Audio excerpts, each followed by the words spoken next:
ہمیں یہی پیغام دے رہی ہے خیانت نہیں کرنی. اچھا خیانت ہم سوچیں ہم تو کچھ بھی نہیں کرتے.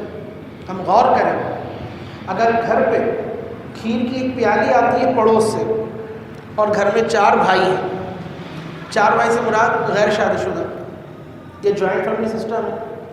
اگر بالفرض 4 بھائی ہیں غیر شادی شدہ, اب ان میں سے ہوتا کیا ایک ہی ساری کھیر جو ہے اڑا جاتا ہے.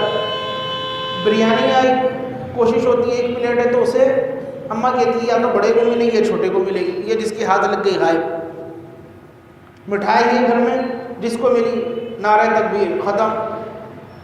یہاں پہ تقسیم کاری کیوں نہیں ہے بھئی؟ یہاں پہ کیا خیانت تو نہیں؟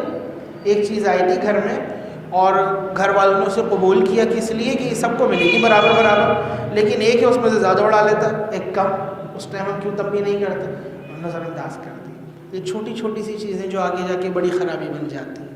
ان چھوٹی چھوٹی چیزوں پر ہم نے اپنے آپ کو روکنا ہوگا, ہم نے اپنے آپ کو سنبھالنا ہوگا, ہم نے اپنے اوپر قدغن لگانے ہوں گے تاکہ آگے جا کے خرابی ہمارے اندر صلاحیت نہ کرے.